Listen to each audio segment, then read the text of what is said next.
Ya, rekan-rekan semua, selamat berjumpa kembali dengan saya Husin Wijaya. Saya eh, senang sekali bisa bersama-sama dengan rekan-rekan dalam waktu yang singkat, namun padat ya mestinya ya. Bagi rekan-rekan yang ada koneksi dengan saya di Facebook dengan nama Wijaya, Husin gitu ya, karena saya menulis nama keluarga dulu ya waktu di Facebook, rupanya nama saya jadi Wijaya, Husin gitu, padahal Husin Wijaya. Jadi rekan sekalian, bagi yang ikut Facebook saya, silakan ke live saya. Saya ada di live, silakan pergi ke video, tampilan video dan ada live-nya di situ. Silakan kemudian melihat saya di Facebook Live. Di sana ada presentasi ya, jadi ada PowerPoint yang saya sampaikan, tapi melalui Instagram Live tidak ada PowerPoint-nya. Jadi Anda hanya mendengarkan suara saya dan tampilan saya seperti ini, tapi tidak ada PowerPoint-nya ya. Jadi mudah-mudahan bagi rekan-rekan yang ada di Facebook, silahkan Anda pergi ke Facebook Live saya, oke? Jadi rekan sekalian, ini satu judul yang menarik ya, karena sekali lagi ya, saya ingin berkomunitas dengan rekan-rekan sekalian. Tidak ada maksud apa-apa, saya hanya pengen berbagi saja dengan rekan-rekan.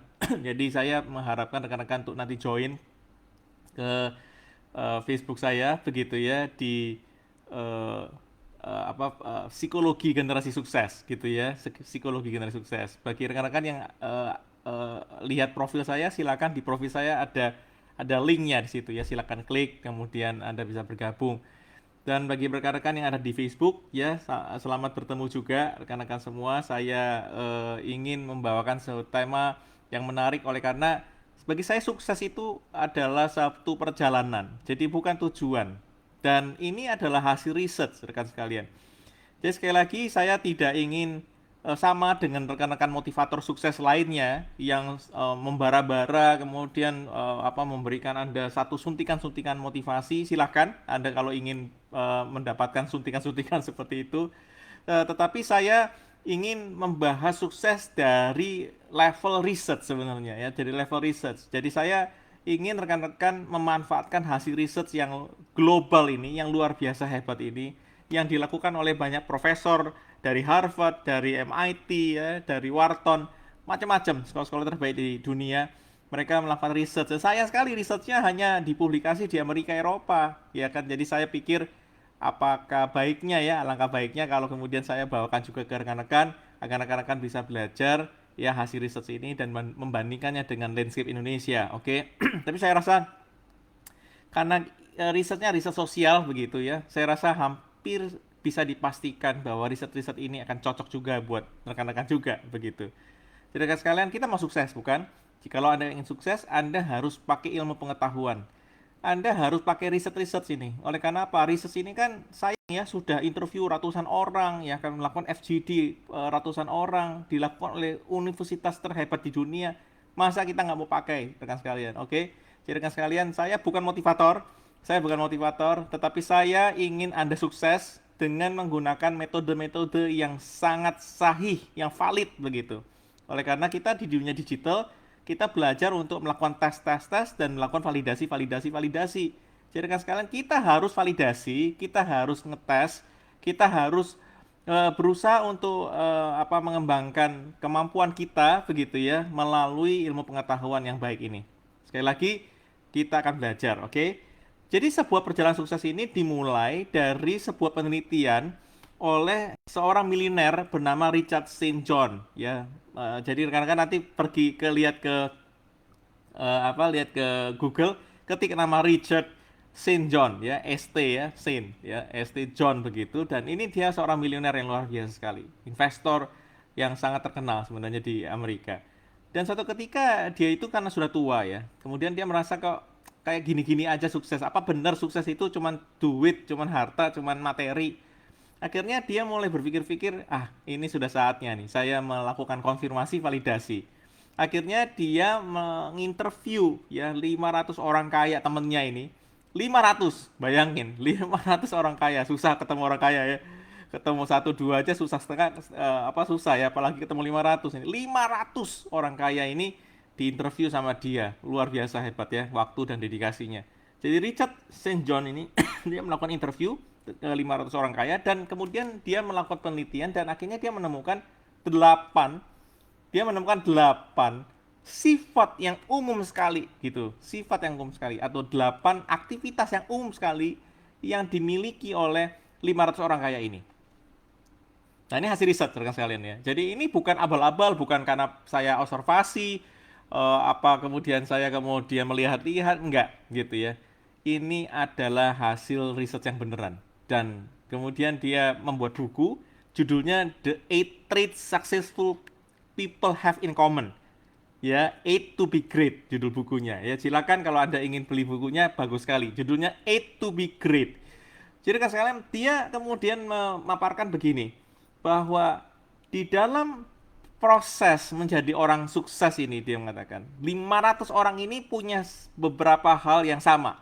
Ya, at least dia bilang ada 8. Yang pertama adalah passion dia bilang.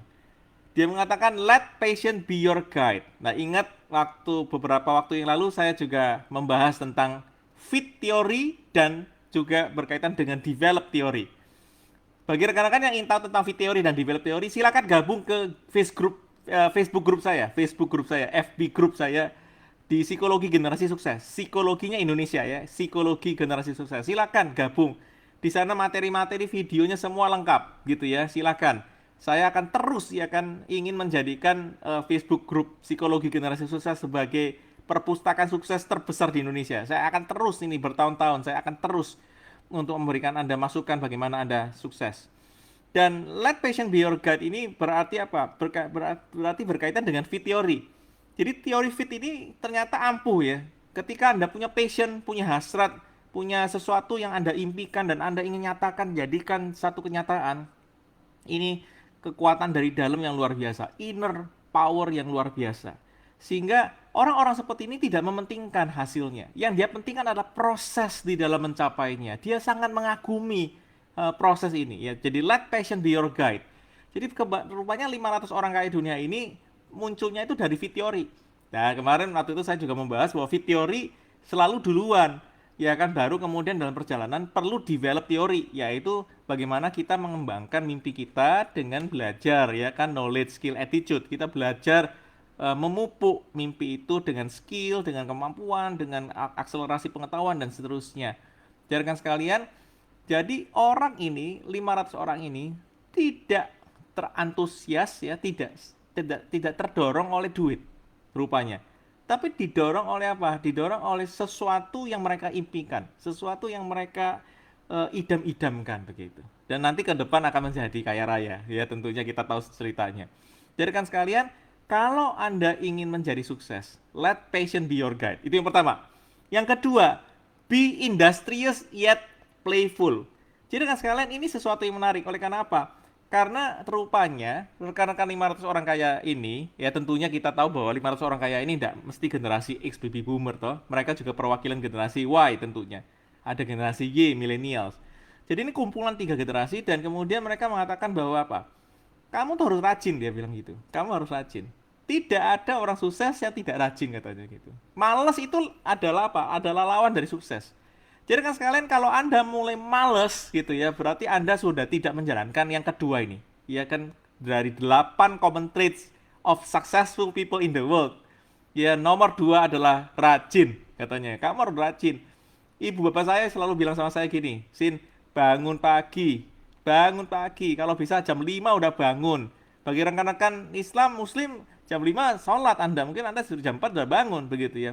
Jadi Anda lebih pagi dari saya begitu. Tetapi rekan sekalian disuruh bangun pagi dengan satu nasihat begini.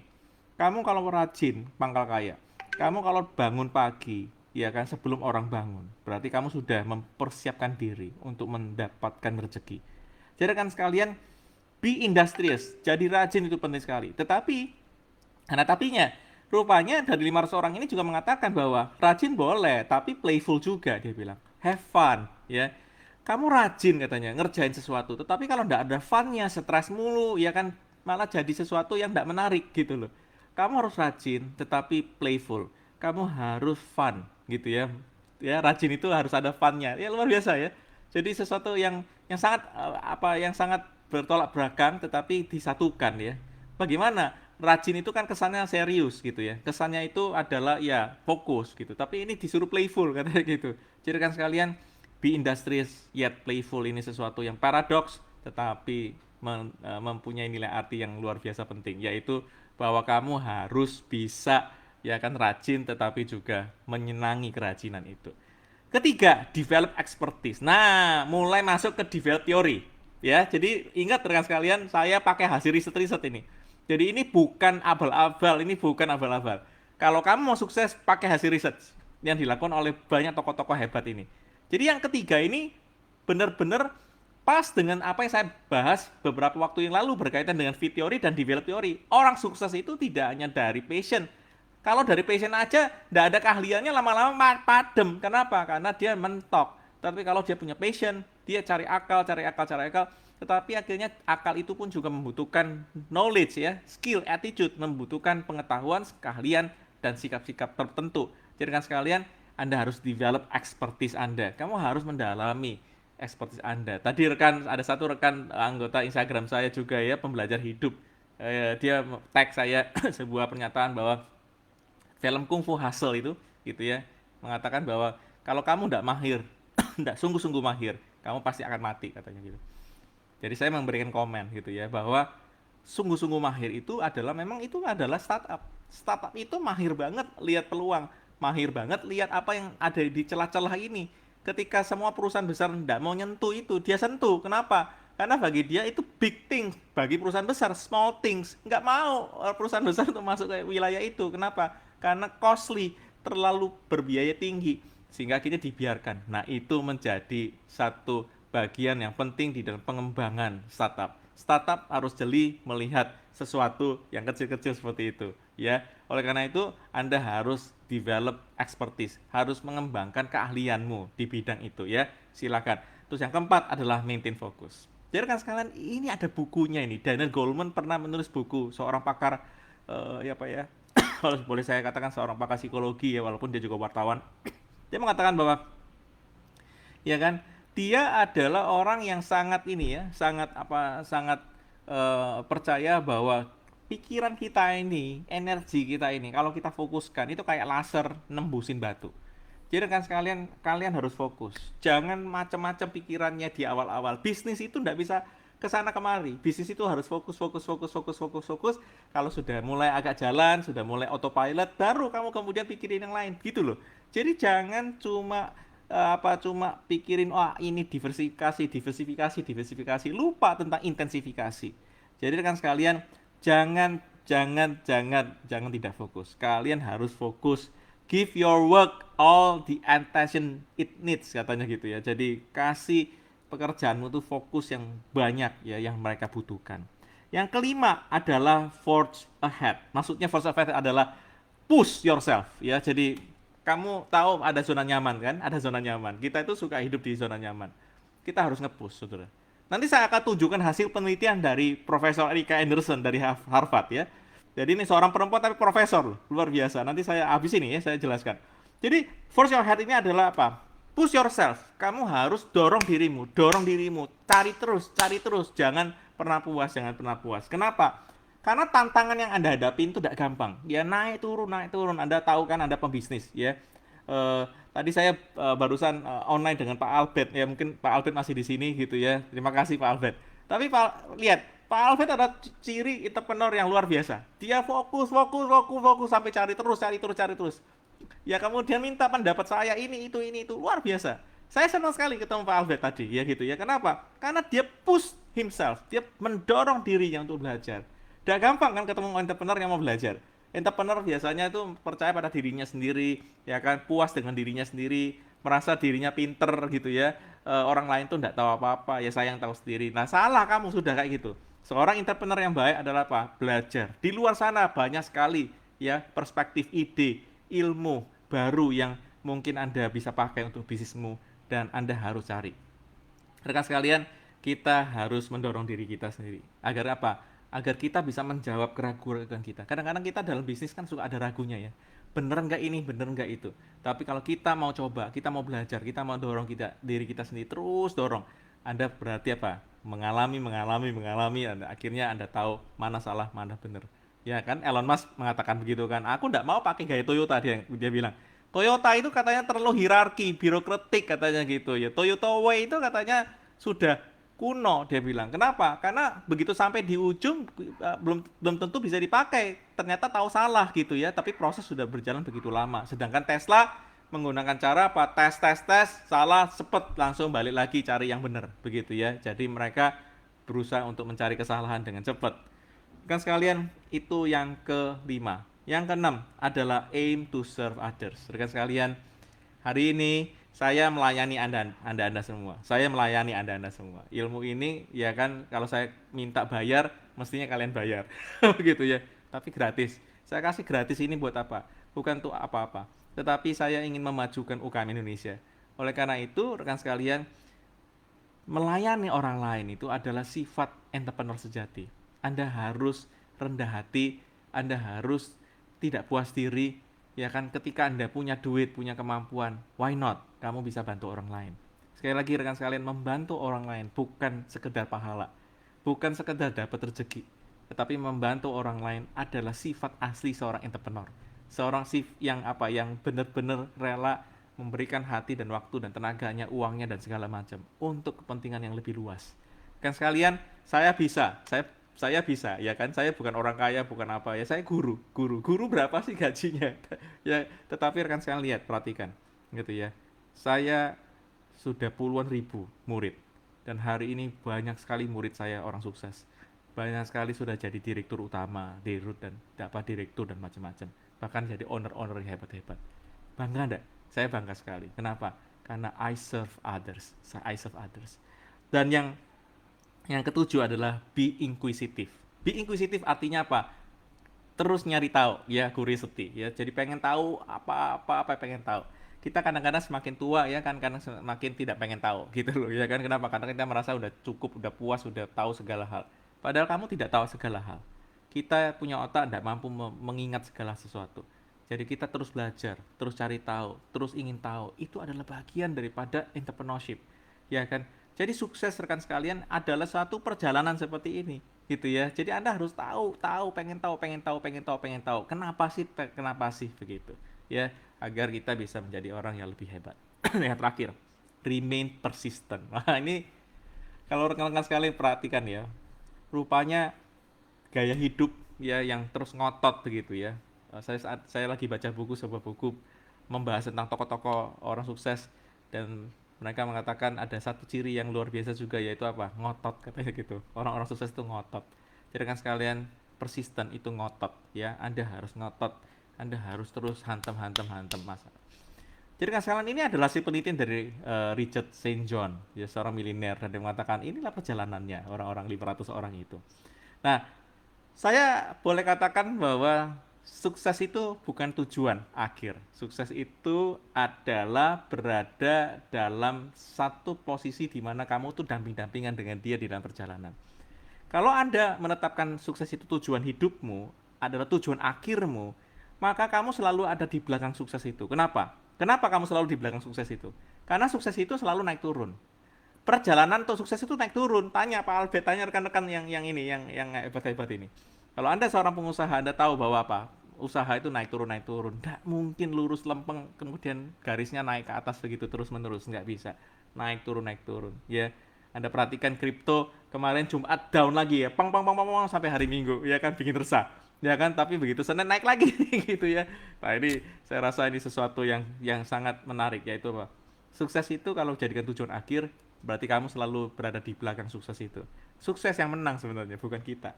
Tetapi kalau sukses itu adalah satu perjalanan dan Anda percaya itu adalah perjalanan, maka sukses itu selalu beriringan, berdamping-dampingan kayak husband and wife gitu ya, sebagai suami istri jalan bareng-bareng. Jangan sekalian, kamu mau sukses, kamu harus jalan-jalan sama suksesnya itu sendiri ya. Itu adalah gaya hidup.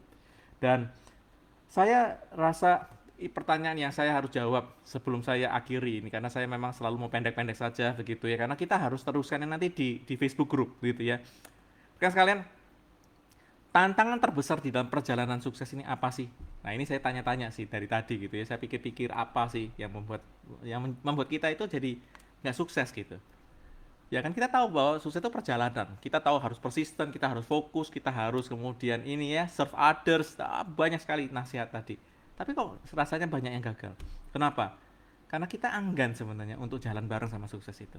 Nah, keengganan ini adalah oleh karena kita itu pengen shortcut ya, kita pengen cepet-cepet sukses, kita pengen cepet-cepet membuktikan diri, kita ingin cepet-cepet sampai, kita ingin segera puas diri. Rekan sekalian, that's not good gitu ya.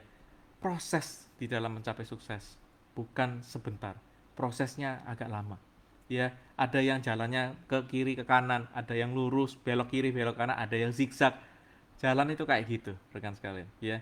Jadi rekan sekalian, ketika kita bicara keengganan untuk berjalan dengan sukses, menikmati naik turun itu, maka Profesor Erika Anderson kemudian mengatakan bahwa ada 4 mental tools, dia bilang ada 4 alat mental yang perlu dipersiapkan atau dibekali ke dalam diri seorang entrepreneur agar dia bisa jalan bareng sama sukses gitu ya. Jadi kan sekalian, jikalau Anda ada di Facebook Live saya, Anda bisa melihat presentasi saya ya. Tapi saya rekam juga ini, jangan khawatir. Nanti Anda bisa ambil rekaman ini, bisa lihat rekaman ini di Facebook Live saya ya.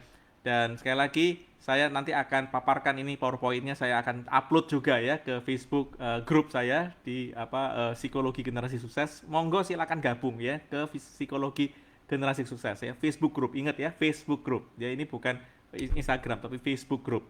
Dan Profesor Eric Anderson dari Harvard ini orang pintar sekali gitu ya, dan dia mengatakan ada 4 mental tools ya, atau alat mental yang harus dipersiapkan. Satu adalah aspirasi. Dia mengatakan kita selalu ketika diperhadapkan pada masalah cenderung lihat negatifnya daripada lihat positifnya. Kita selalu lihat kejatuhannya daripada lihat peluangnya.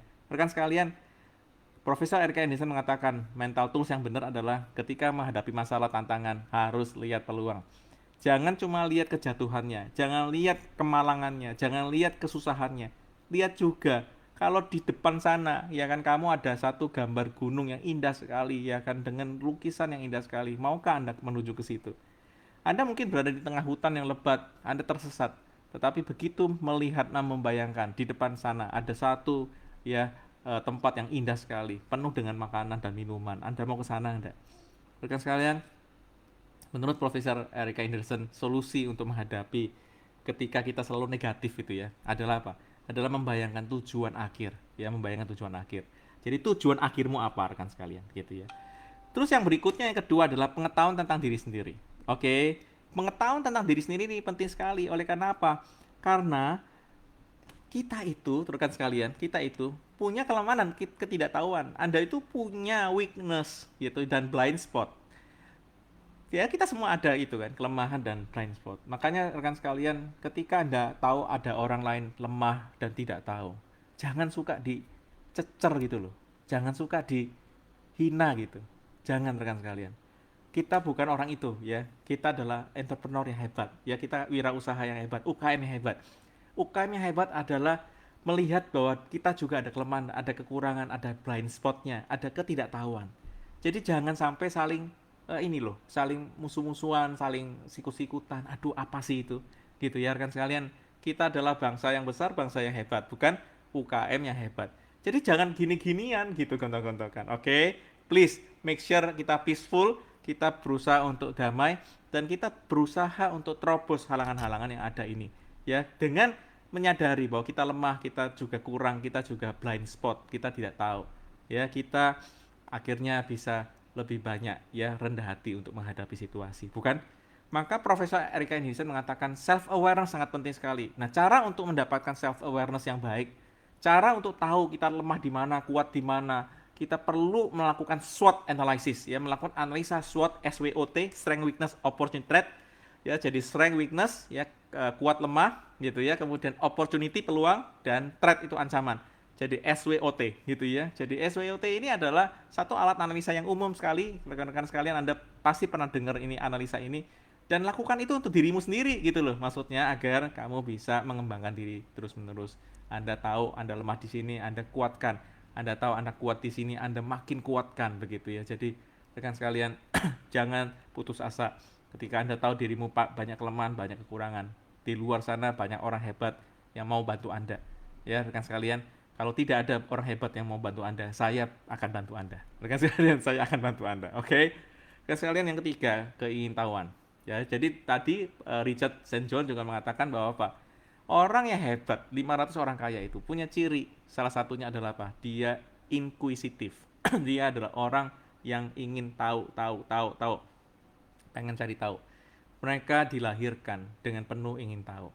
Jadi rekan sekalian, kita semua dilahirkan untuk ingin tahu. Rekan sekalian. Jadi jangan sampai waktu kecil kita banyak pengen tahu, nanti sudah dewasa, sudah tua, kita tidak ingin pengen tahu. Salah. Justru makin tua, kita makin harus ingin tahu. Kita ingin tahu, biar nggak pikun. Betul ya? Rekan sekalian, ini bisnis luar biasa, bukan? Bisnis apa? Bisnis otak ini. Penting banget, rekan sekalian. Jadi Anda dilahirkan untuk ingin tahu. Jadi solusinya adalah apa? Profesor Erika Anderson mengatakan, pokoknya semakin dewasa justru semakin ingin tahu. Peliharalah sifat itu, katanya gitu ya. Jadi sifat itu harus dipelihara. Anda harus pengen tahu, pengen tahu, pengen tahu, pengen tahu agar kamu bisa menerobos tantangan halangan gitu ya. Terakhir yang keempat, menurut Profesor Erika Anderson adalah apa? Tidak puas diri. Kita tuh mudah banget tinggal di zona nyaman katanya, gitu ya. Jadi mental tools yang benar adalah keluar dari zona nyaman, terus menerus keluar, keluar, keluar, keluar. Jangan mau cuma ada di situ. Jadi dah heran rekan sekalian, entrepreneur yang sejati ujungnya itu konglomerat, gitu. Kalau kalian lihat konglomerat Indonesia, lihat konglomerat dunia, Anda tahu bahwa orang ini adalah punya ciri yang keempat ini, yaitu apa? Dia tidak puas diri. Sekalian, rekan sekalian nih ya, catatan kecil buat Anda. Yang saya maksud tidak puas diri ini adalah benar-benar masih punya capability. Anda punya kemampuan itu. Tapi kalau Anda sudah tidak punya kemampuan itu, sudah sampai di situ saja. Jangan paksakan, nanti burn out. Kalau burn out, malah melukai diri sendiri. Malah menyusahkan diri sendiri. Jangan, ya, rekan sekalian jangan.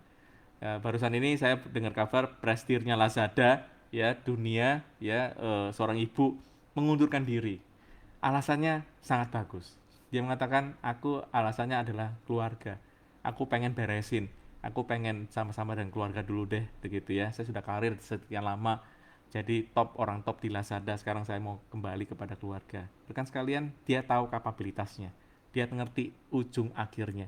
Dia ngerti the end of her career, ya, karirnya dia bukan di perusahaan, tetapi di keluarga.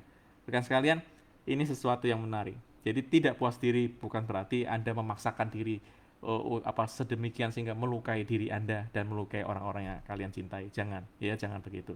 Tapi tidak puas diri artinya apa? Anda tahu ini zona nyaman dan Anda punya kapabilitas untuk keluar dari zona nyaman dan Anda mampu melakukannya tanpa melukai diri sendiri dan orang lain. You do it, ya Anda lakukan itu. Jadi kan sekalian, yang terakhir saya ingin sampaikan adalah berdasarkan penelitian dari seorang scholar ya bernama Patricia Cross, dia mengatakan bahwa 94% profesor ya di dunia mengatakan bahwa mereka mengajar itu selalu di atas rata-rata. Padahal menurut Patricia Cross gitu ya, ini bias dia mengatakan. Bayangin nih, seorang peneliti dia ngelitik profesor-profesor itu, dia bilang ini bias. Kenapa? Karena yang akurat itu sebenarnya bukan masalah above the rate, above average ya. Yang akurat yang benar adalah apa? Adalah ada room of improvement. Ada sesuatu yang bisa dipelajari lebih lagi. Rekan sekalian, kalau kamu jadi pengajar, kamu jadi pengusaha, dan Anda tidak pernah puas diri, Anda sudah di dalam satu konsep yang benar. Anda percaya bahwa ilmu tidak habis-habisnya, teman tidak habis-habisnya. Kamu harus cari mereka berdua ini toh, teman dan ilmu ini. Sehingga rekan sekalian, kita bisa sama-sama bareng-bareng sukses. Terakhir, ini satu PR buat rekan-rekan sekalian, satu aplikasi buat rekan-rekan sekalian. Jikalau Anda ingin memandang sukses sebagai satu perjalanan, bukan sebagai tujuan, maka you should tell yourself a story yang lebih better, ya. Jadi kamu harus kasih tahu kepada dirimu sebuah cerita yang lebih indah, ya, yang lebih indah. Jangan ngomong gini, saya terlalu tua untuk memulai sesuatu yang baru. Atau mengatakan begini, saya itu nggak mau repot lagi. Atau yang begini, saya tidak terlalu baik, terlalu pinter untuk hal-hal seperti ini. Atau yang terakhir, aku kelihatan bodoh sekali kalau gagal itu. Nah, jangan ngomong kayak gitu rekan sekalian. Jangan ngomong aku terlalu tua untuk melakukan hal baru. Jangan ngomong bahwa aku nggak mau repot lagi. Jangan ngomong bahwa aku nggak pinter untuk hal-hal ini. Jangan ngomong aku kelihatan bodoh kalau gagal. Jangan ngomong gitu rekan sekalian. That's not good. gitu ya. Jadi rekan sekalian, jangan selalu merendahkan dirimu dengan perkataan-perkataan dirimu sendiri ya gitu ya. Jadi don't tell yourself a, a worse story, tell yourself a better story gitu ya. Mungkin ada boleh ngomong gini, ya saya bekerja, saya cari duit, saya usaha, saya profesi, saya bisa memberikan banyak sekali ya, hidup saya itu dengan pengalaman-pengalaman indah. Saya bisa mencapai sesuatu untuk membantu orang lain, atau saya belajar terus-menerus agar saya bisa terus membantu ya, menyebarkan kebaikan, atau saya bisa mendapatkan ilmu-ilmu baru agar apa? Agar saya bisa menjadi lebih sehat, lebih kuat untuk menjalankan bisnis dan usaha saya. Rekan sekalian, saya percaya bahwa ini adalah bagian dari perjalanan ya. Sukses itu perjalanan bukan tujuan. Jadi kan sekalian, jangan putus asa, jangan putus asa. Kamu pasti bisa melakukan banyak hal asalkan tadi ya, menurut Richard St. Johnson, kamu mulai dari passion, kamu develop passion itu, kamu fokus, kamu kembangkan dirimu terus-menerus, dan kamu kemudian rela untuk keluar dari zona nyaman, rela untuk memperlengkapi dirimu dengan cerita-cerita yang lebih indah, agar ketika kamu menghadapi susah, menghadapi kendala, tantangan yang tidak gampang, kamu bisa berkata kepada dirimu sendiri, di balik semua masalah ada peluang, di balik segala sesuatu pasti ada jalan.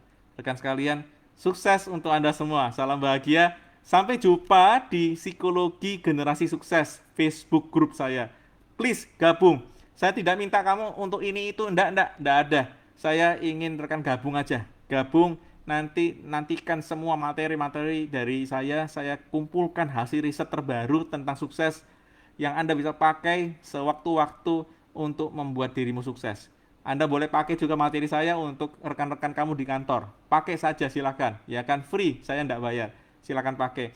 Atau kalian ingin mengundang saya untuk bicara di depan forum Anda, monggo silakan, ya.